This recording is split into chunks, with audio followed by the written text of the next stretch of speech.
Chutties, welcome back to வெண் துருவ கதைகள். பசுமை நிறைந்த ஒரு அழகான கிராமம், அதன் பெயர் தான் கோகுலம்.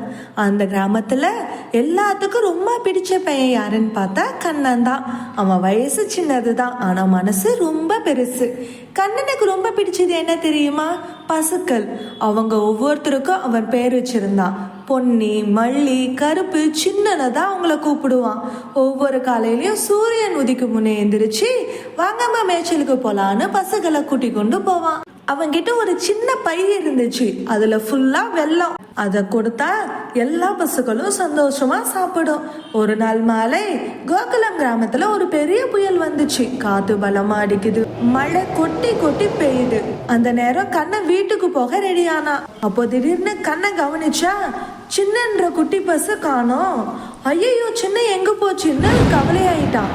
கிராம மக்கள் சொன்னாங்க, கண்ணா இப்ப வெளியே போகாத, புயல் ரொம்ப மோசம். ஆனா கண்ண மனசு கேட்கல. சின்ன பயந்துருப்பா, நான் கண்டிப்பா தேடி கண்டுபிடிக்கணும்னு சொன்னான். ஒரு சின்ன விளக்கை எடுத்துக்கிட்டு மலையிலும் காற்றிலும் ஓடி அவன் அந்த பசை தேடிட்டு இருந்தான். ஒரு காட்டு பகுதிக்கு போனதுக்கு அப்புறம் அம்மான்னு ஒரு சவுண்டு. அந்த சத்தத்தை கேட்டு கண்ணை ஓடி போய் பார்த்தான். அங்க சின்ன ஒரு பெரிய மரத்துக்கு கீழே நடுங்கிட்டு நின்றுட்டு இருந்துச்சு. அதோட காலு வேற கல்லுக்குள்ள சிக்கி இருந்துச்சு. கண்ணை மெதுவா அந்த தலைய தடவினான். பயப்படாத சின்ன, நான் வந்துட்டேன்னு சொன்னான்.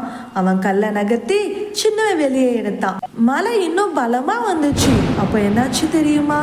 கண்ணை திடீர்னு வலிக்கு கீழே விழுந்துட்டான். அவன் கையில இருந்த விளக்கும் அணைஞ்சு போச்சு. எல்லாமே இருட்டா இருந்துச்சு. அந்த நேரம் கூட சின்ன பசு கண்ணனை விட்டு எங்கேயுமே போகல. அது பெரிய சத்தமா கத்த ஆரம்பிச்சிருச்சு.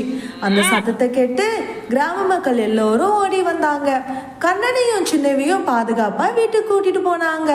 அடுத்த நாள் கிராம தலைவர் சொன்னாரு, கண்ணன் ஒரு சாதாரண பையன் இல்ல, அவன் அன்பு கொண்ட வீரன். அந்த நாள்ல இருந்து கோகுலம் கிராமத்துல ஒரு பழக்கம் வந்துச்சு, மனிதர்களை மட்டும் இல்ல மிருகங்களையும் குடும்பமா நேசிக்கணும்னு. இந்த கதையோட நெறி என்னன்னு பாத்தீங்கன்னா, அன்பும் தைரியமும் இருந்தால் எந்த பயமும் ஜெயிக்க முடியாது. உங்களுக்கு இந்த ஸ்டோரி பிடிச்சிருந்தா லைக் பண்ணுங்க, உங்க ஃப்ரெண்ட்ஸுக்கும் ஷேர் பண்ணுங்க, அண்ட் சப்ஸ்கிரைப் பண்ணுங்க. மீண்டும் ஒரு சூப்பரான ஸ்டோரியோட சந்திப்போம். Until then, keep smiling. Bye bye.